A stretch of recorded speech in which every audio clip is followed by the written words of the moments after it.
What's going on, guys?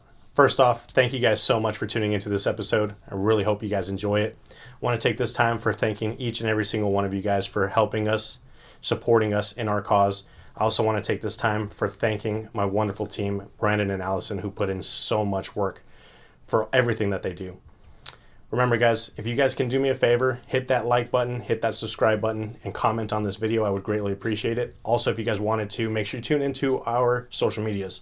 Candid with Candia podcast across Instagram and TikTok. Once again, I really hope you guys enjoy this episode.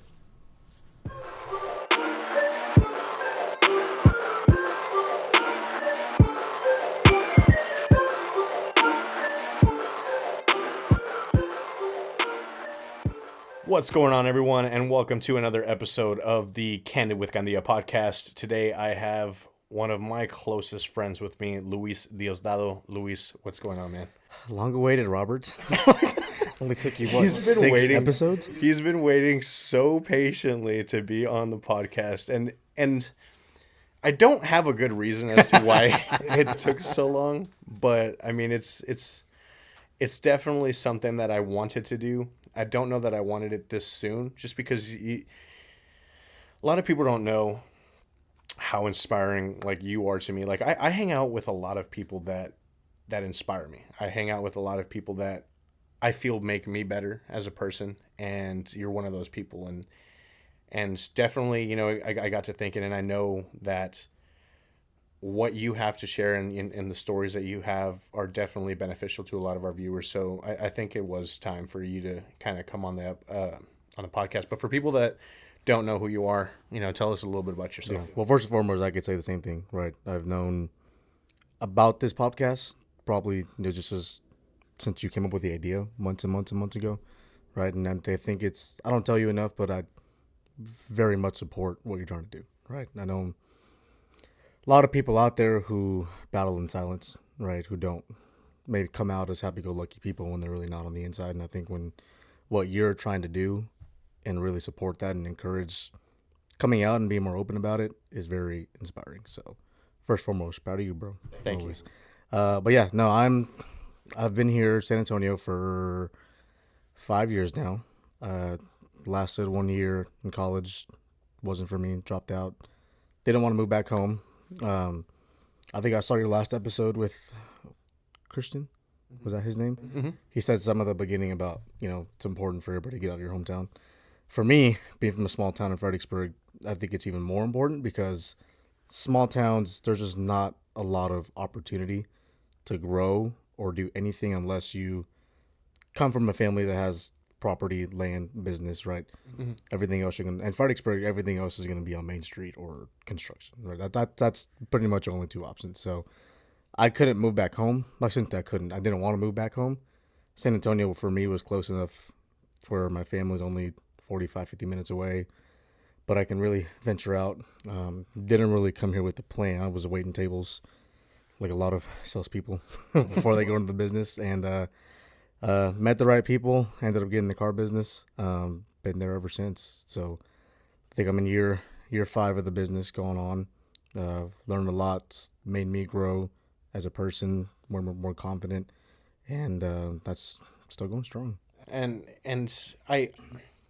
I've said this before, but I truly mean it. I typically see a trend in the people that I bring on here and my closest friends. You know, in the last episode with Mason, we talked about, you know, him getting out of the car business and you know, seeking his happiness. But you are one person that finds happiness in the car business. Like, not everybody's like that, and not everybody is the opposite. Like, not everybody's like Mason, not everybody's like me. We're not happy in the car business, right? And I remember you starting in the car business. You were what, 20? You were 19. You were 19. And one of the top salesmen there, still to this day, one of the top salesmen. Like, it's so inspiring to see. Like, you always brought the best out in me. Like, every time you and I are very competitive, you and I are always arguing about different stuff. And to this day, one of my best friends. But you always tend to get the best out of me. And I see the characteristics of the people that I look up to. You know, you're much younger than I am, but still I look up to you. I try to find ways to kind of learn from you, and I see, you know, those characteristics of the people that I look up to, and one of them is being hardworking. I mean, everybody that I look up to and everybody that I learn from is hardworking, is dedicated, you know, always trying to master their craft. And that's something that you do. And that's something that I see a lot of my other friends. You know, a lot of my friends, a lot of my closest friends are good husbands, are good partners, are good, just all around people. And when I don't see that in someone, I tend to grow myself away from them. And I think that's why, you know, my relationship with Brandon has stuck out for so long. My relationship with you sticks out so long. Like, my relationship with a lot of people are very healthy relationships because I find that. Right. You know what I'm saying? It's so it's all about who you hang out with. Yeah. Well, I think that's important, especially in the car business, right? When it's a team affair, but you're really fighting for yourself, right? Mm-hmm.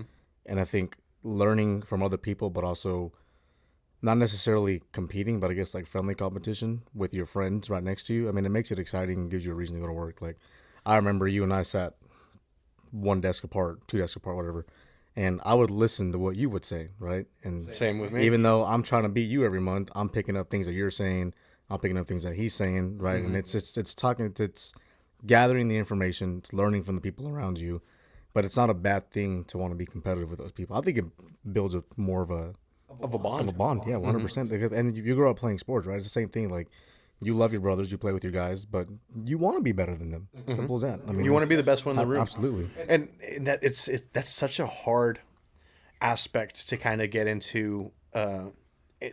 Because you want to be the best person, the smartest person, the hardest working person in the room. But if you are, you're in the wrong room, right? Like, yeah. Like, and that's always kind of been a hard aspect for me, because I want to outwork you. I want to be able, and you and I are always supporting each other. Like, there's times I ask you, I'm not in the car business anymore, but I ask you, hey, how'd you finish the month? Right. You know, did you sell anything today? Like, good job. When you and I get on the phone and you're at work, I'm like, all right, like, now go sell something. Yeah. Like, and you're always doing the same thing for me. Like, we're always there trying to lift each other up. And that's why this episode means a lot to me, because you are the first person that I do bring on the episode that I'm genuinely close with. Right. Like, you're the first person that, you know, every time I'm in a relationship with a friend, I kind of analyze that relationship, and I see, like, okay, where is this relationship going to be in 5 years from now? Where is this relationship going to be like? And sometimes people force relationships. You and I don't force that. There's times we don't see each other for a while. Same thing with Brandon. There's times we don't see each other, and then when we do see each other, we pick up right where we left off. Yeah. And I don't know. It's just it's something that means a lot to me. Yeah. You know what I'm saying? But going back to, you know, you left Fredericksburg. You went out to UNT, did a semester there. College really wasn't for you. Right. You came back, started making really good money as a 19-year-old. Right. You know, the way I'd like to see that is you seized every opportunity that was in front of you. Not many people can get out of their hometown. Yeah. I mean, and not because they can't, it's just they don't want to. Right? Not everybody can take themselves out of a situation and put themselves in a situation that will better them in the future, and seize the opportunity, you know? And that's something that's really interesting that I love about your story. And you're so close with your family too. Yeah. Like, that's the crazy thing. 100%. So am I. I'm very close to my family, and I moved 7 hours away. Like, yeah. I think for me, it's a big part of it was not just my family, but my friends, right? I didn't want to move back home and be nothing, right? Mm-hmm. I have friends that were at big universities doing their thing. My cousin who graduated right next to me, Eileen, she went to go run track, I can't remember where she landed in our class, but she was a very smart student, right? Now she got her BSN. Like, I knew she was doing her thing. I didn't want to be on the opposite side of that, just become nothing, right? Yeah. So I think it goes back to, like, internally competing with the people around you. I'm glad they're succeeding. I love seeing them succeeding, but I want to be up there too. Mm-hmm. Like, I don't want to be in the background. I don't want to be the one that's left out. I want to make my family and my friends just as proud as they're making me, right? Mm-hmm. So I think when I came back to San Antonio, and set an example for, like, because I mean, you're the oldest. I'm the oldest in your family, just yeah. like me. Mm-hmm. And to set an example for your younger brothers, for something to look up to. Yeah. You know, like you, just like me, you didn't grow up with the money. You didn't grow up with, you know, with anything other than the work ethic. Like, your mom, you've told me, you know, your mom. Yeah. My mom's my hero, dude. And she's my biggest inspiration, right? And I don't tell her enough either. But from when I was born to now, that woman has never stopped working, right? And she's had 2, 3 jobs at a time. She worked her ass off to get me and my brother out of the house. Now we both are doing our own thing, but she still has 2 more, right? She's got my youngest brother and my baby sister still at home that she still has to support. And that she has never, ever, ever steered away from that, right? And that's just who she is. Yeah. That's just who she is, right? And she gives me the headaches. Every mom gives you the headache, right? Of course. But at the end, mine does too. but at the end of the day, and my aunt's watchers are gonna be like, yeah, but she, at the end of the day, she has the biggest heart, and that's something that my entire family will contest to, right? Yeah. She has the biggest heart. She will take her shirt off her back for anybody in the family, especially her kids. And she's the type of person that I feel a part of your family. Yeah. Like, 100%. When I first went and hung out with your family for the first time, just the most welcoming person ever. And now I come up to a family event and it's like, hey, I belong. Like this is me. My family is a big part of who I am, right? I'm a very welcoming person. I'm a very open person because it's so diverse. Yeah. Like it's such a basic Mexican family because you have so many people and so many different personalities. Yeah. Like when we're together, we're all one. Yeah. That's the crazy thing is we can all be complete different people, but when we have our family parties or our events, like I talk about it all the time. I'll tell you, like my cousins are my best friends. Yeah. And a lot of them are younger than me. Like most of them are younger than me. Oh, I know. But trust me, I know. But like I whether I'm playing video games with them or hanging out with them, like I just enjoy their company. They're funny. They're a fun time. It's never boring. And like I'm very protective of them, extremely protective of them. And I think that just comes from years and years of constantly being together. And I know there's a lot of people building that bond. Yeah, there's a lot of people who don't get that opportunity. Like when I talk about that with some people who only have 1 or 2 uncles, maybe 1 or 3 or 4 cousins, right? They don't really understand that. But like I was blessed enough to where we pretty much all grew up in the same community. I mean, there's like 20 of us. Yeah. Like there's a lot. Enough for a kickball game. Yeah. How does it feel, by the way, for me to come into a family event and beat you at certain our things? Easter like kickball game is the most competitive thing in our family. We look forward to it every single year. So it's insane. I don't want to talk about it. But that's that again. I think everything we're talking about stems to who I am, right? I want to make those people proud. My family, my friends, my cousins, and like you talked about, set an example, right? Yeah. I don't know if I am or not, but I mean, I can see that my younger cousins, my little brother, right, they're brothers, they're becoming men, right? Especially some of the older cousins are in their 18, 19, 17, right? They're starting to transition into the adult part of life. And I don't know if I am, but I hope that they take a little bit of what I've done and what I've succeeded and put that into their daily life, right? Well, like that's the thing is like, a lot of times people who genuinely want to set a good example, who want to succeed, who want to get to the next level, a lot of us feel like we're not doing enough. Yeah. Like, and that's not a bad thing. I don't necessarily think that's a bad thing just because it always gets us to the point where like, okay, I can do more. Like we talked about competition, and I think competition is a great healthy thing if you're strong enough mentally for that. But my biggest competition is myself. Yeah, 100%. Like I compete with myself every day. If I did this yesterday, I'm gonna do more today, or I'm gonna do this or that. Or if I went to the gym yesterday, I'm gonna try to elevate and do more today. Like what I'm saying, it's always trying to upsell myself, and I feel like feeling like you're not doing enough is to a certain extent a healthy thing because you can learn from it. Yeah. But it all comes with that right mentality, though. Like, if you feel like you're not doing enough and you don't have the right mentality, you're just going to quit. Yeah. Well, there's so much that I feel like stems from your past experiences, right? Like, sales, how many times did you look back at the month before and be like, okay, I got to sell more than I did last month? Or, let's just say it was February of 20 whatever, you look back at your books from last February and you're like, oh, I sold this many cars, I got to do better, right? It's not... That's the part of it of not competing with others. It's wanting to be better than who you were last month or this month last year and seeing how much you progress from there. Yeah. I think that stemmed from sports, right? And especially when you play high school sports, you want to be better than you were as a sophomore. When you're a senior, you want to be better than you were as a junior or sophomore. You want to have your best year as a senior when you get your last opportunities, right? Sports is so important, 100%. Man. I like, not just for the physical aspect of it, but you learn so much. Like it teaches you so much in life, dude. Oh, and I had some of the hardest, like on my ass coaches that you could ever think of, but that only geared me to who I am today. Right. My high school baseball coach, Derek Dietrich, he has been such a big influence in my life. And it's crazy when you're a high school coach, you probably don't think about it because you have hundreds of kids that you coach year in, year out, and especially when you have a long career like he does, you don't realize maybe the impact you have. But Dietrich was my 6th grade year. We had this thing called pre-athletics.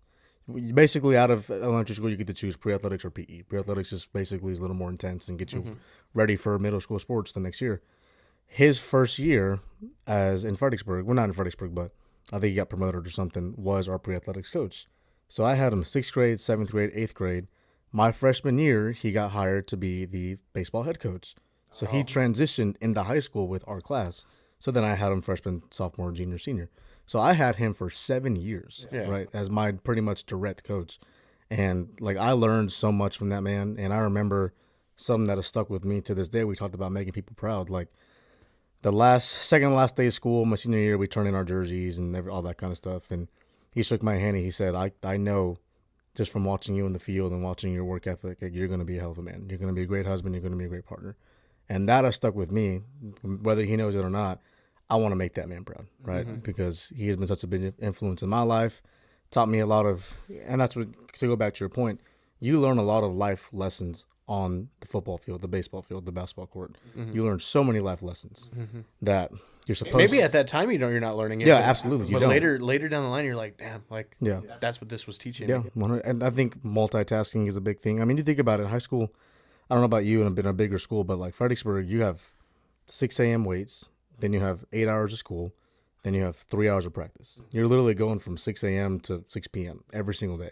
Dude, if you told me I had to work 12 hours a day, 5 days a week, I would say absolutely not, right? Right. But you did that, right? We all did that in high school for X amount of time. And you think back at that, okay, I can do it, right? I can handle multiple things. I can, me working my 9 to 10 hour days, I may complain about them, but they're really not as bad as what I was doing when I was 16, 17, right? It's the same thing. I remember my dad. So my dad's always been one of my top supporters. With my mom and my dad, but my dad, especially with baseball, he was my coach since I was 3 years old, all the way up until high school.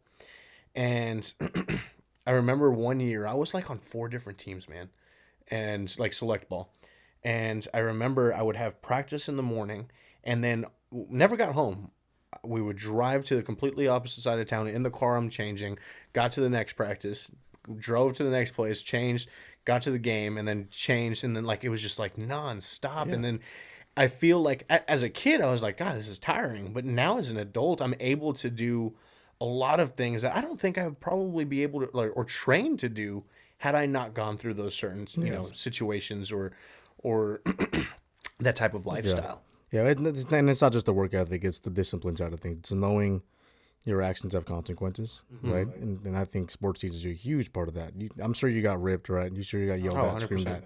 I've carried that a lot in and out, right? You've seen some pretty tough people in the car business, and like I've been yelled at, I've been chewed out, right? And it doesn't get to me because I grew up with thick skin, getting yelled at and getting chewed out. So it's like that kind of stuff doesn't affect me. I mean, obviously you process it, you learn from it, and you move on. But that's the part of it. You have to process it, learn it, and move on, especially when you play a sport like baseball, where you may mess up one inning, you're going to get chewed out, but you have to restart. Because if you let that sit in your head, you're going to continue to mess up. 100%. That's the same thing. And that's the same thing in everyday life. You let one thing affect you, it will continuously mess up everything else. Yeah. I don't know if he watches the podcasts, but you know him as well as I do. I'll name drop him because he's a great man.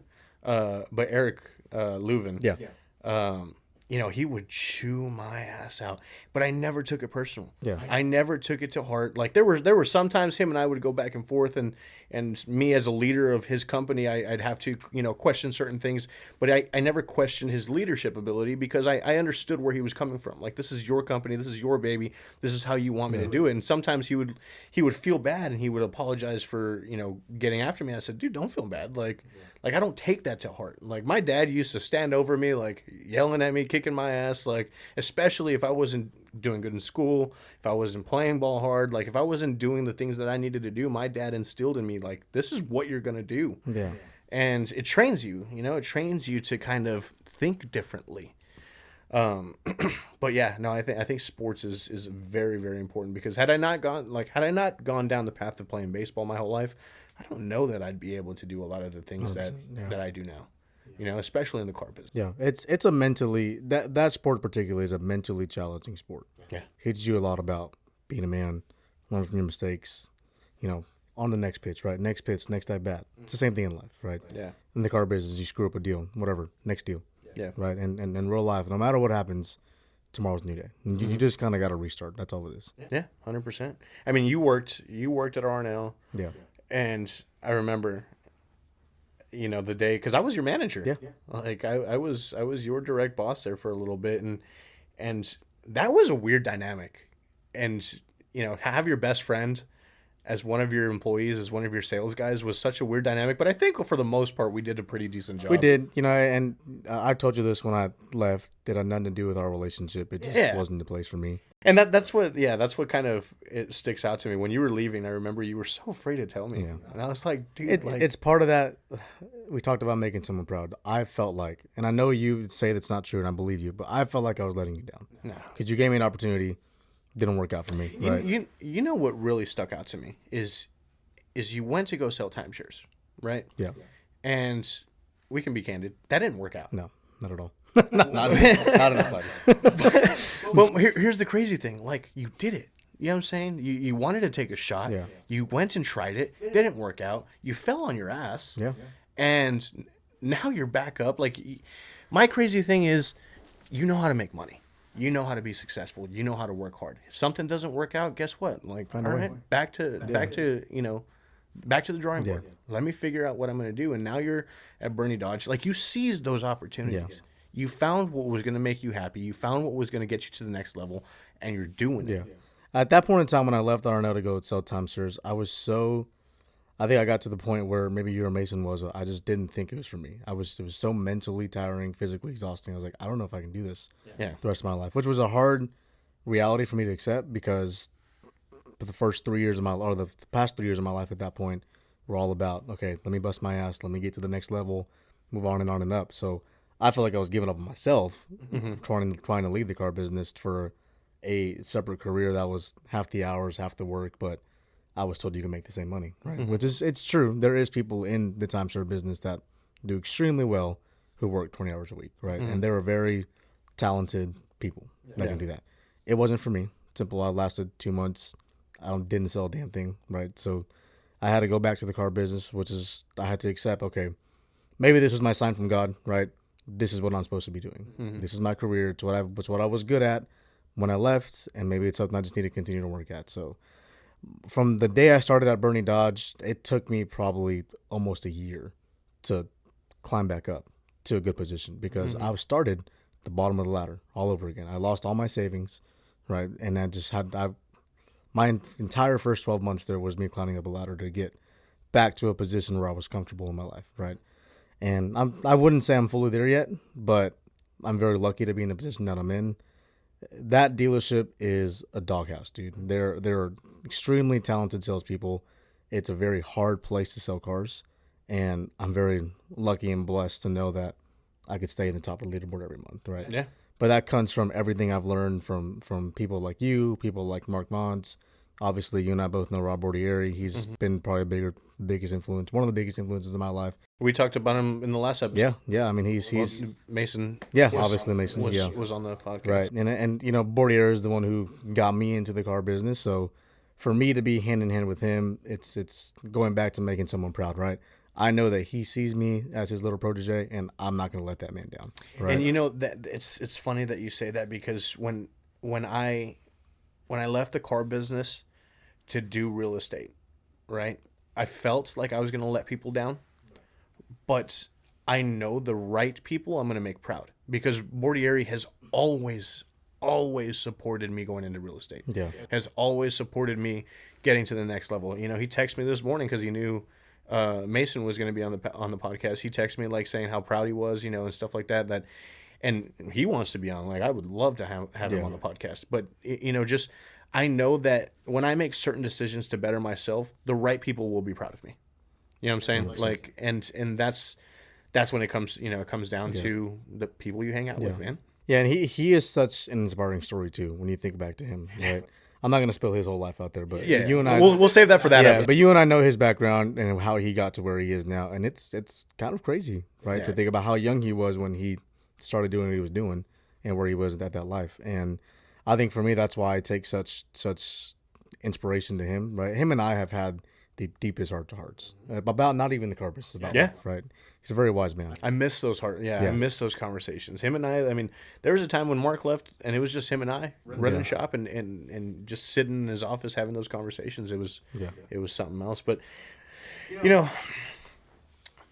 it's inspiring to hear how well you do and how you never take anything for granted. Like you're always striving to get better, and this kind of, I guess, wraps up everything that we were talking about. Like just the opportunities that you've made for yourself, right? Like I heard this analogy one time, and it's called the red car analogy. Have you ever heard of it? Okay, so you drove what, 10 minutes to get here? Yeah.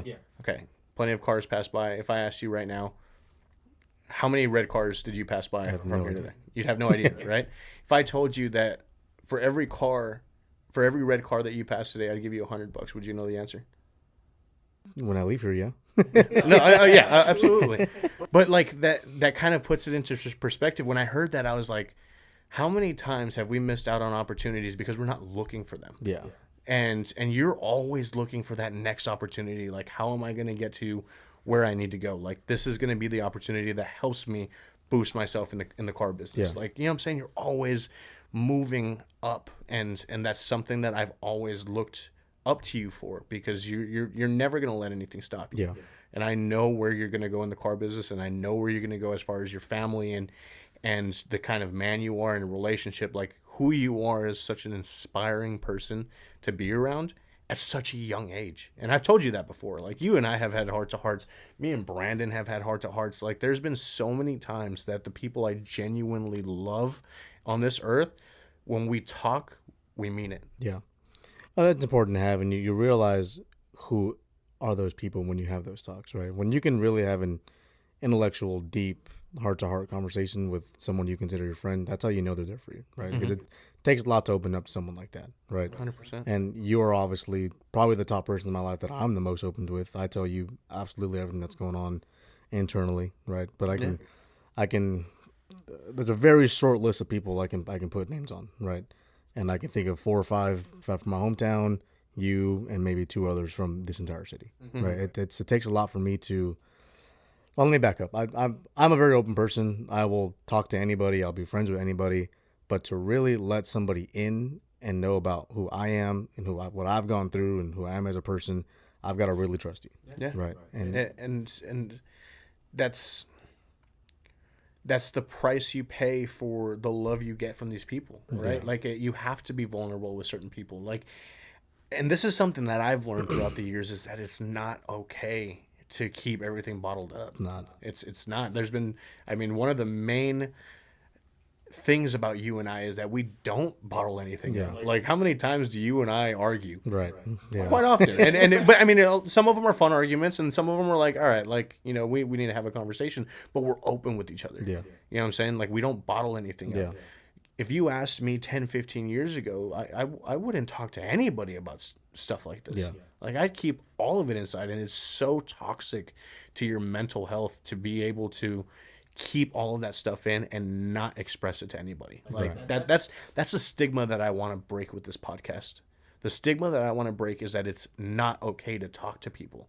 Like, it is okay. You're going to be fine. The worst thing that happens is you talk to someone, you let someone into your life, and they hurt you. Oh, well, you're not going to die.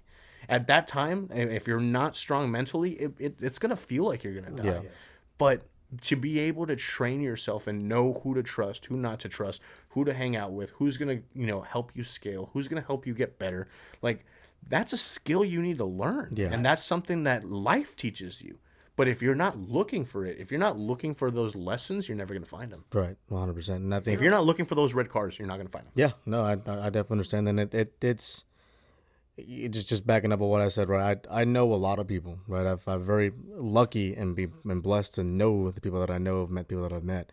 I've met people from when I worked at Stoneworks that I still talk to, from Freedom that I still talk to, right? Arnell that I still talk to. I've made a connection with a few people everywhere I've gone, right? And that's because I consider myself to be a very open person, and I want someone to be comfortable around me, right?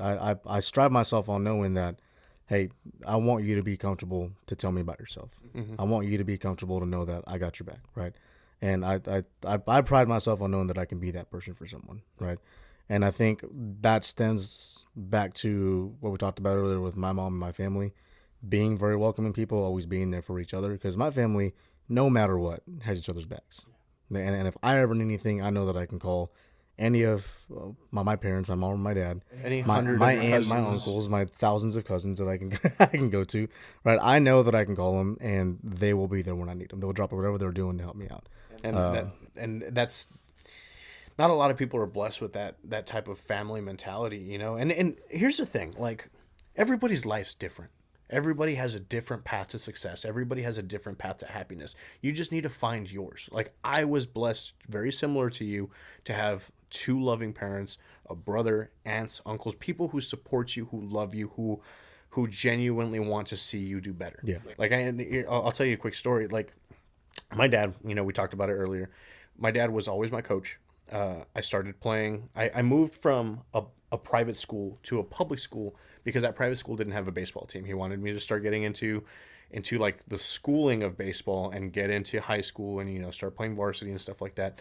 So I went to middle school and I'm playing. We're doing really well, and I think it's the district championship game.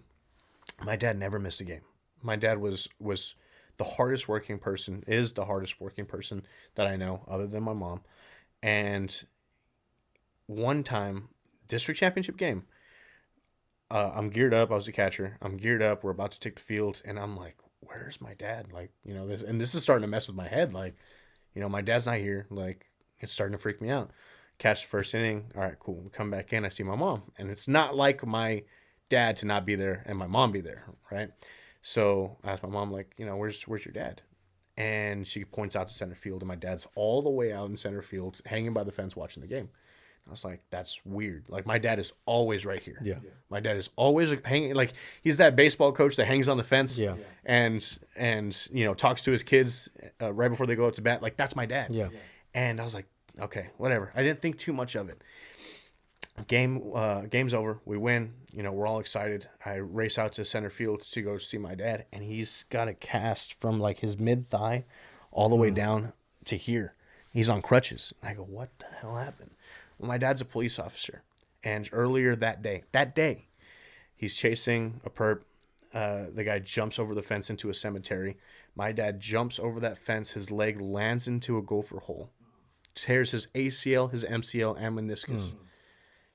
Goes to the hospital. They bandage him up. You know, later he had surgery. But in the midst of all of this stuff, He was there for. makes it to my game. Like not many people can say that. Yeah. Not many people can say that their parents are there for them. And that's what you gotta appreciate, right? And I try to be that person for my brothers, for my cousins, right? You know, my my little brothers, my youngest brothers, our years on sophomore. He's a sophomore on varsity football. I've told you every Friday I want to go to as many games as possible, right? I don't know if I have an impact on them or not, but if I do, I want to know that I'm there, right? And that dates back to years and years and years ago, right? I remember one person, I won't, put a name on it, but I remember I wanted to go watch Javi when he was a sophomore on varsity, right? And that person told me, she's like, why do you care so much to go to your old high school and watch football? Like, it's kind of weird. Yeah. And I'm like, I don't see it as me being a high school hero, just wanting to show my face. I'm going to support my family.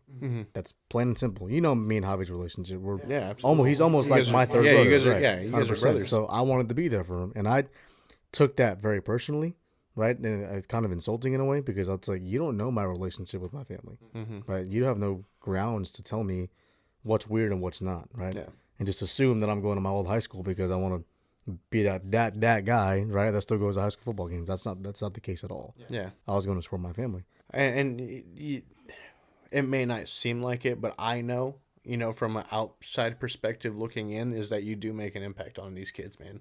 Because for nonetheless, other than the fact that they know you're going to be there. Like, you know what I'm saying? And not many people have that. Yeah.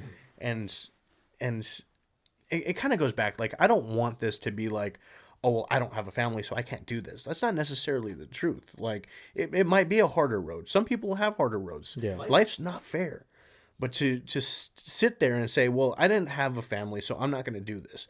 I wasn't born with a lot of money, so I'm not going to create my business.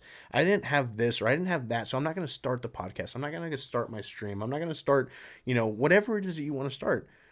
All of those are excuses. Yeah. Like, it's easier for me because I have that support system. Did I have the money? No. Like, we were dirt poor. Yeah. But I had that support system. Yeah. Some people don't have either. But that just makes it an even better story to tell. Yeah.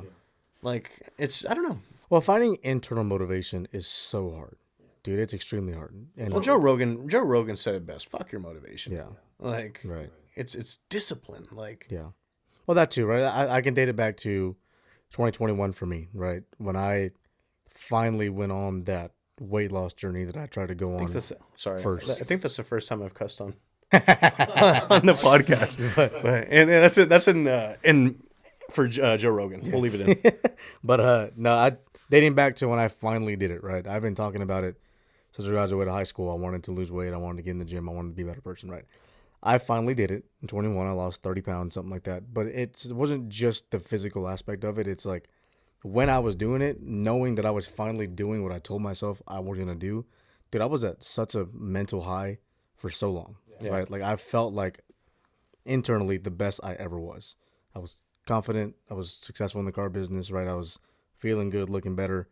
Like I'm not dating back to this. I'm not trying to make the point of, oh, go to the gym and you'll be a better person. Yes, that's true, but I'm just talking about the internal discipline. Is like I finally went to go do it, and it made me a better person. It all connects though. Yeah. Like I noticed that when I was in the car business, I noticed that my best days were when I went to the gym in the morning as opposed to at night, right? And that's just because I got up, I did what I needed to do. I did the hardest thing that anybody can do is wake up and go to the gym. Like for some reason, that's the hardest thing for anybody to do. And then now I feel confident to go in and just do what I need to do and get stuff done. Yeah. Like it all bleeds together. Yeah. Like, and that's actually, I don't know that I should name it on yet, but one of the people that we want as sponsors that we've looked into is a certain clothing brand, and it's specific for fitness. And basically what their motto is how fitness can help with mental health. Yeah. And a lot of it can help with scaling in business. Yeah. Like fitness is so important because it's not just about the looking good, right? But I've always said if you look good, you feel good. Yeah. If you feel good, you're going to perform well. Right. Like it all kind of just blends together. Yeah. Well, I don't mean to be like so cliche, but one of my biggest, I'm not gonna say motivation, but someone who I see and I'm like, damn, I want to be that dude, is a very stupid answer, but The Rock. Like, okay, it's like everybody thinks of The Rock, Dwayne Johnson, as this dude who acts big old Hawaiian guy, whatever. But when you look at what he does on a daily basis, like he is a director, he's an actor, has a tequila company, He's a businessman. he's a businessman, and that dude every morning gets up at 4:00, works out for 2-3 hours, and then goes on with his life. He You know who else is like that? Mark Wahlberg. really, yeah. Oh, you know what? I've seen that. I've seen that. Like that guy wakes up so early, hits the gym. Yeah. And now he's ready. Yeah, Like, but those aren't just dudes that look good. They are businessmen. The Rock is a billionaire, dude, and he's done it all from wrestling, from acting, from producing. Like, he has a tequila company, right? And I'm sure there's so much more behind the scenes I don't even know. Yeah. But like, he has developed this mentality that there is nothing that's gonna break my routine. Yeah. Because I don't care what I'm doing. I don't care how busy I am. I'm doing what I need to do every Because you single set day. standards for Yeah, yourself. every single day. It's not motivation. Like I don't care what anybody says. Nobody's motivated 100% of the time that you're awake. Nobody is. But when you have discipline and you set those standards for yourself, now you're letting yourself down if you don't go to the gym. Yeah. Like, and there's sometimes it happens to me. And how do I feel when I don't go to the gym? And I'm like, damn, like, I let myself down. And it all stems to setting those standards for yourself. Yeah. And being disciplined enough to be able to be like, I need to do this. So, I mean, I don't know. It's it's so much that we have to learn, though. Like, I've learned a lot throughout the years, especially being in the car business, coming out of college, the friends I've had, the different relationships I've had. There's so much that I've learned, but there's so much for us, like so much more to learn. Yeah. And that's why I try to feed myself every day. Like I try to feed myself podcasts that I need to learn from. Different motivational coaches or life coaches or whatever it is. Like David Goggins. I love David Goggins. Yeah. Like He's a fucking psychopath. I don't mean to cuss either, but You're that dude good. is a psychopath. But You're good. In a good way, right? No, in a Like- good like absolutely. he's out of his goddamn mind. But he is kind of dating back the same thing as The Rock. Like you can't tell that dude anything that he can't do. No, absolutely not. And that's the point where I want to get to. Like when I left the car business, there was so much chatter. Like, he's not gonna make it in real estate. He's not gonna make it in the podcast. Like the fact that what episode are we on again? 6. The fact that we're on the 6th episode, people didn't think I was gonna get past 2. Like, there you go. Like I love proving people wrong. I love it. It's just, unfortunately, we got to wrap it up. But it's always. I guess that's my motivation. Does that make sense? Yeah. Like, I have my discipline to some extent. It's got to get better, of course. I'm always striving to make it better, but that's my motivation, is proving people wrong. 100%. I love it. It kind of brings out that dog in me. Yeah. And I don't know. Yeah. I can date that back to when I left Stoneworks, right? Mm-hmm. One of my managers was, for some reason, salty that I was leaving, right? I was going on to do something better, right? But I remember she told me, she goes, "You'll come back."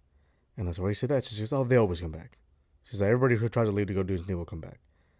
I haven't gone back. Yeah, no. Like, you know what I mean? And absolutely. that to me is like, I think about that sometimes. Like, I'm really glad you told me that, because People tell me the same thing about the car business. Yeah. As soon as I left, people are saying, like, you know what, like you'll be back. Like the car business is like a drug, which it is. But guess what? People break from drugs all the time, bro. Yeah. Like, I don't need to go back. I'm gonna make this podcast work. I'm gonna make real estate work, and I'm not only am I gonna make it work, but it's gonna strive. Yeah. Like that's who I know I am. Right. Like, you know what I'm saying? And I'm not gonna be able to get there by myself. I could. But I know that it's going to be so much easier with friends like you, friends like Brandon, Allison joining our team. Like all of these people that I surround myself with, Yeah. I know are going to help me get to. yeah, and that's the important thing, dude. Like, just like you have Brandon, right? I've got my high school boys that maybe I don't talk to on a daily basis, but I have grown bonds with those dudes that I know will never break, right? Mm-hmm. And I want to see them succeed. They want to see me succeed. When we get together, just like what you talked about, it's like we haven't gone a year without seeing each other, right? We pick up right where we left off, right? Yeah. And those are my guys for life, right? And I know that they're always gonna have my back. I'm always gonna have their back, and it's I surrounded myself with the right people 10 years ago, and I'm glad I did, because I didn't. That's something I had to teach myself with. And I got lucky with him, man. I quite frankly got lucky with you. Like, I feel like the people that I'm closest with in my life, I got lucky with. Yeah. Because I didn't have any. People always used to make fun of me for hanging out with you because of how, like, our age gap, difference. But when I tell them, like, you don't know Luis the way I do. Right. Like, Luis is older than I am mentally. Like, it's weird. I was always the, let's go out, let's go do this and blah blah blah. And then you're always like, I don't know, man, let's just stay in. And I'm like, that's crazy. Yeah. I think there's a stigma that people don't talk about. Not a stigma. That's might not be the right word, but that people don't talk about when you don't grow up with money, right? And when you start getting that money, there's almost like a guilty conscience that you have when you spend it. Yeah. And I don't think that's talked about enough. But like, I remember when I first started making decent money in the car business, right? It's like, I just every time I spend it on something, I was like, I didn't need that. I didn't have to buy that, right? Yeah. I thought the same thing about going out. I was like, I don't have to go out. That's just wasting money, right? Yeah, absolutely. And I've thank God I've gotten to that point too. But like, it's almost split in half. I feel like some people who weren't born with money now start making money and spend it when they don't need to. And then there's others who, exactly like you said, feel guilty when you spend money. And then also, I feel like with me, I started making money and then I started spending it. And then after I spent everything, I was like, all right, now I'm feeling a little guilty. Like, I should probably start saving my money. I should probably start doing this. And you learn from it, Yeah. But Luis, this was, a long time coming. Yeah. And I really want to thank you so much Absolutely, bro. for hopping on here and sharing your insight. And I know there's a lot more for us to talk about. I say that a lot because every time that we start one of these episodes, it feels like 40 minutes, 45 minutes is a long time. It's really not. Yeah, Especially when you get flown by. Yeah. I But appreciate you having me, bro. I know I teased you a lot about coming on here, but it's I enjoy our conversations, especially the ones we have off camera. But I mean, even on camera, getting a little more insight and just being able to share our relationship, our stories with whoever may be watching. I hope people can really watch this and learn something. Right. 100%. Dude, I really thank you once again. Remember, guys, if you guys like the content, make sure you hit that subscribe button. Turn on the notifications. I would greatly appreciate it. Make sure you follow us across all platforms. Candid with Candia podcast, TikTok, Instagram, and YouTube. I will catch you guys later.